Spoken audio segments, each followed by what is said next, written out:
ধরেন এটি একটি সিনেমা, এটি আরেকটি সিনেমা। দুটি সিনেমার কালার দুটি হলেও ভিতরের অংশ কিন্তু একই।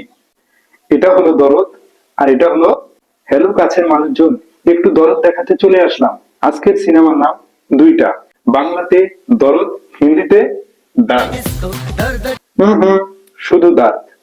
এই হিন্দি নাম কেন? প্যান ইন্ডিয়া ছবি, pan India movie. Pan Indian movie, কিন্তু এখন পর্যন্ত ইন্ডিয়ায় মুক্তি পায়নি। সিনেমার পরিচালক অনন্য মামুন, লিখেছেন অনন্য মামুন, প্রতিশ্রুতির এক বিশাল ভান্ডার অনন্য মামুন। তো ইন্ট্রো গল্প বাদ দিয়ে আজাইরা প্রতিশ্রুতি দেওয়া যাক। মামুন ভাই শুরু করেন। 22টা কান্ট্রিতে একসাথে সেম ডেটে রিলিজ হয়। আসলে হয়েছে তিনটাতে, 5টা ল্যাঙ্গুয়েজে রিলিজ হবে, 5টা ল্যাঙ্গুয়েজে রিলিজ হবে। সেম ডেটে রিলিজ হবে। আসলে হয়নি। সাকিবিয়ানরা দরদ ছবির জন্য ওয়ার্ল্ড গ্রিনিস বুকে একটা নাম হবে। গ্রিনিস বুকে অনেক খুঁজেও সাকিবিয়ানদের নাম খুঁজে পাওয়া গেল না। আমরা টাইম স্কোয়ারে দেখাবো, আমরা অস্ট্রেলিয়ার বড় বড় জায়গাগুলোতে দেখাচ্ছি। আর দুবাইও আমাদের বড় একটা প্ল্যানিং আছে। আর ব্রুজ খলিফাই ট্রিজার দেখানো, আর সবচেয়ে বড় স্ক্রিনে দুবাইয়ে এই ছবি প্রিমিয়ার শো করতেছে। আর দুবাইয়ের মেট্রো রেল থেকে শুরু করে সব জায়গায় এই ছবির প্রমোশনগুলো যাইতে থাকে। সিনেমা মুক্তির আগে এসব শুধু বুকেই গেছে, কিন্তু বাস্তবে এসবের কোনো কিছুই দেখা যায়নি। সিনেমা অযত্ন পেয়েছে, দরদ যেন দরদই পায়নি, একটু প্রমোশন হয়নি। দরদ সিনেমার বাজেট 8 কোটি টাকার উপরে আছে। অন্যদিকে প্রমোশনের বাজেট 1.5 কোটি টাকার উপরে। 1.5 কোটি টাকা বাংলা সিনেমার প্রমোশনের জন্য অনেক। আমাদের প্রমোশনের যে বাজেট, এটা অলমোস্ট একটা বাংলা সিনেমার বাজেটের মতো আছে। এখন প্রশ্ন, সেই প্রমোশন কই? শিডিউল করা আছে। এই শিডিউল দরদ করে রেখে দিয়েছে, বাস্তবতায় লেগেছে প্যাঁচ, দরদের শিডিউল আটকে গেছে। এরই মধ্যে মুক্তি পেয়েছে দরদ। দরদকে বলা হচ্ছে রোমান্টিক সাইকো থ্রিলার ফিল্ম। ওই হলো, নিছেন কই থেকে? আমি এই গল্পটা মালায়ালাম একটা ফরম্যাটে বানাইছি। মালায়ালাম ফরম্যাট কি আমি বুঝিনি। উনি সম্ভবত মালায়ালাম সিনেমার স্টাইলে সিনেমা করতে চেয়েছিলেন।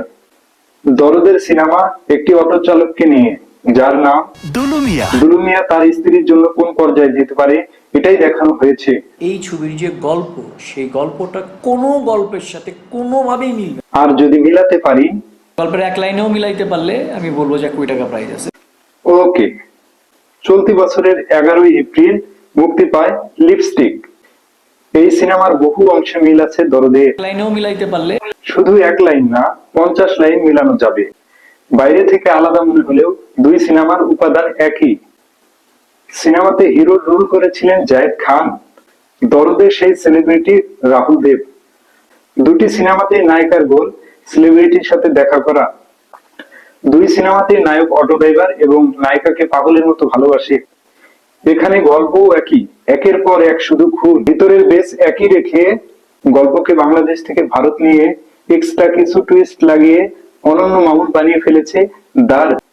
এমন চাক্ষুষ মিল থাকার পরেও পরিচালক যখন 1 কোটি টাকার ঘোষণা করে, তখন একটু হতবাকি লাগে। সিনেমায় থ্রিলার ট্যাগ লাগানো হয়েছে, কিন্তু থ্রিলিং কিছুই পাবেন না। নায়ক নায়িকার সাথে সাক্ষাৎ, 2টা গান, সবই ঠিক আছে। নায়ক কি চায়, কি করছে, সিনেমার মিডল পয়েন্ট পর্যন্ত আপনি কিছুই ধরতে পারবেন না। তবে দরদ ছাড়া দরদের শেষের 40 মিনিট উপভোগ করতে পারবেন। আর এই জিনিসটা হয়েছে শুধুমাত্র দুলু মিয়ার অভিনয়ের কারণে।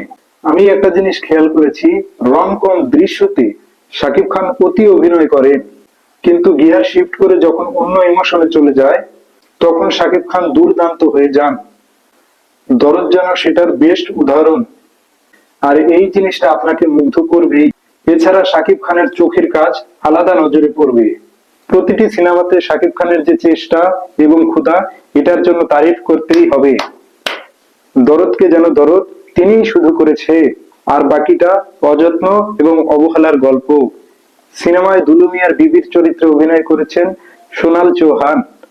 বাজে ডাবিং এর কারণে ওনার অভিনয় দুর্দান্ত হয়নি।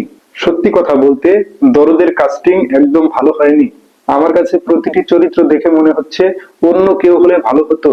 সিনেমায় ছিল 4টি গান, মোহাম্মদ ইরফানের কণ্ঠে এই গানটি ছিল অসাধারণ।